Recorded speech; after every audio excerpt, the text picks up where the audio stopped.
आइ चारिम दिनक कथा सती के आरंभ कऽ रहल छी। ईश्वर सृष्टि करबाक लेल ब्रह्मा, विष्णु आ महेश तीन रूप में अवतार लेलखिन। एहि तीनू रूप में अवतार लेलखिन। ब्रह्मा जी के देलखिन सृष्टि करबाक भार। ब्रह्मा जी सृष्टि केलखिन। ब्रह्मा जी के तीन अंगसँ पुत्र भेलनि। एकटा जे भेलखिन से दक्ष प्रजा भेलखिन। दक्ष प्रजा के सितकीर्ति नामक कन्या से विवाह भेलनि। सितकीर्ति के 60टा कन्या भेलनि।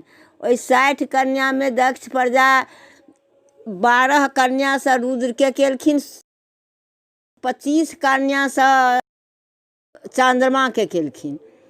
आ सती नामक कन्या जे एकटा रहि गेलखिन हुनका महादेव से कऽ देलखिन। सबके दक्ष प्रजा विवाह जहन कऽ देलखिन तऽ चंद्रमा जे छै से रोहिणी नामक कन्या जे रहनि दक्ष प्रजा के तकरा बहुत मानथिन आ बाकी कन्या के दिस तकबो नहि करथिन चंद्रमा। ओहिसँ की छै तऽ रोहिणी नाम के जब मानैत रहथिन आ दोसर के नहि मानथिन और जे छनि कन्या सबसे दक्ष प्रजा के उपराग देथिन आ सब दिन हुनका कहथिन जे हमरा चंद्रमा एकटा रोहिणी छोड़ि कऽ हमरा सबके नहि देखै छथि। एहि के लेल दक्ष प्रजा जे चंद्रमा के गेलखिन समझाबऽ के लेल जे अहाँ सब कन्या के हमरा एक तरह से देखू। ओ चंद्रमा मानऽ के लेल नहि तैयार भेलखिन। रोहिणी छोड़ि कऽ दोसर के नहीं मानलखिन तऽ दक्ष प्रजा हुनका अपना जमाय के श्राप दऽ देलखिन जे अहाँके 6टा रोग भऽ जायत आ पूरा शरीर अहाँके गलि गलि कऽ खसऽ लगत। ओही श्राप से जे छै से चंद्रमा के पूरा शरीर गलि गलि कऽ खसऽ लगलनि। पूरा शरीर गलि गलि कऽ खसऽ लगलनि। सबके वो प्रार्थना करथिन हुनका देखऽ के लेल केओ नहीं तैयार भेलनि। तऽ एकटा जे सती नाम के कन्या से महादेवक विवाह भेल रहनि ओ अपना महादेव साढ़ू के कह गेलखिन जे हमरा यहाँ से अपना शरण लगाउ नहीं तऽ हम आब नहीं बाँचब, हमर शरीर गलल जाइ अछि। महादेव औढ़रदानी वो अपना से लिलाट में चंद्रमा के लगा लेलखिन।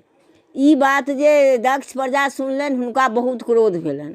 बहुत क्रोध भेलनि तऽ ओ एला अपना जमाय महादेव लग। दक्ष प्रजा कहलखिन जे अहाँ हुनका अपना लिलाट पर से हटाउ, हम हुनका जे श्राप देने छियनि से पूरा होबऽ दियौन।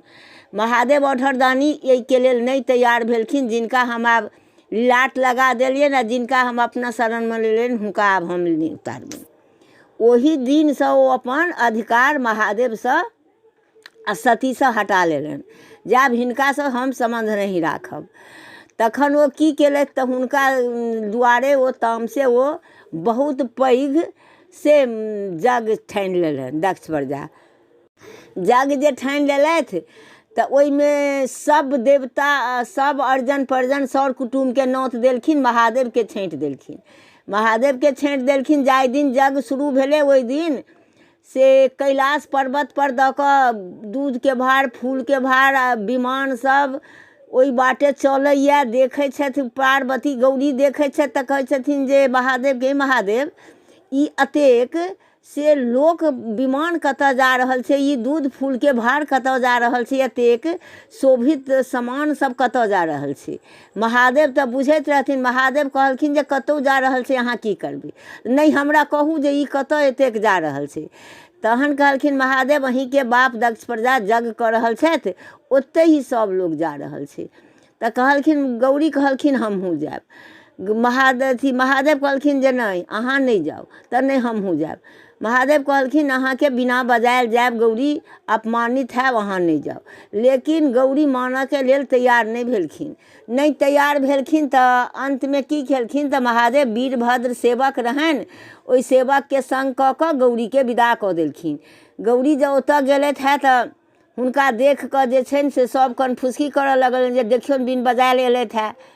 ओकरा बाद जे देखै छथिन से मायो नहीं टोकै छथिन, बापो नहीं टोकै छथिन आ बहिन सब केओ नहीं टोकै छथिन। गौरी के तऽ असंभव लगै छै, बहुत हानि बुझाइ छनि। देखै छथि जे अनेको देवता के ओहिठाम भाग लागल छै, महादेवक भाग नहीं लागल छै। जहन ई देख लेलखिन जे अपमानित तऽ भइए रहल है, ताहि पर सब महादेवक भाग जे नहीं देखलखिन, गौरी की केलखिन तऽ क्रोध से जग कुंड में खसि पड़लखिन। जग कुंड में जखने खसि पड़लखिन है, गौरी भस्म भऽ गेलखिन, तऽ वीरभद्र सेवक उत्पात मचबऽ लगलथि। जतेक देवता लोकनि रहथिन सबके भगा देलखिन, दक्ष प्रजाके गर्दन काटि कऽ खसा देलखिन। ओहिठाम से उत्पात मचाबऽ लगलखिन वीरभद्र उत्पात मचाबऽ लगलखिन तऽ बड़का जुलुम कऽ देलखिन। महादेवके आकाशवाणी भेलनि, महादेव दौड़ल अयला। महादेव जब दौड़ल अयला तऽ सब देवता प्रार्थना कऽ कऽ ठाढ़ भऽ गेलखिन, कहलखिन हे महादेव, दक्ष जे अहाँके अपमानित केलथि ओकर फल तऽ दक्ष पाबि गेलथि, आब अपन अहाँ भावर समटू आ हिनका कहुना जियाउ। हिनका जे नहीं जियाब तऽ जग यदि नहीं हैत, जग समाप्त नहीं हैत तऽ संसारमे अनिष्ट भऽ जायत। ई जगके तऽ समाप्त भेनाइ जरूरी छै, से आब ई अहीं पुते जे हैत से हिनका अहाँ कहुना जियाउ। महादेव की केलखिन तऽ आब जियेता केना देखलखिन जे एकटा बोतरा आबै छै, ओहि बोतराके गर्दन काटि कऽ आ दक्ष प्रजाके साटि देलखिन, अमीर छीट देलखिन। दक्ष प्रजा बोबो करऽ लागल।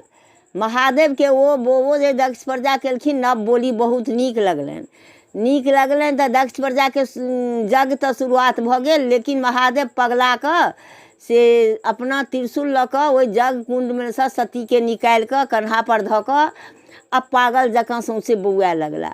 बौआ जे लगला, विष्णु भगवानके नहीं देखल गेलनि। विष्णु भगवान की केलखिन तऽ अपना अस्त्र शस्त्रसँ सतीके से काटि कऽ सौंसे खसा देलखिन। जहाँ जहाँ सतीके शरीर खसलनि तहाँ तहाँ सिद्ध पृष्ठ भऽ गेल। महादेवके सती खसि पड़लखिन। विष्णु भगवान कहलखिन जे हे आब महादेव घोर जंगलमे तपस्या करता 12 बरस, तखने यह सती पुनः जन्म लेथिन। व्यक्त भऽ कऽ महादेव तपस्या ओहि दिनसँ से शुरू कऽ देलखिन।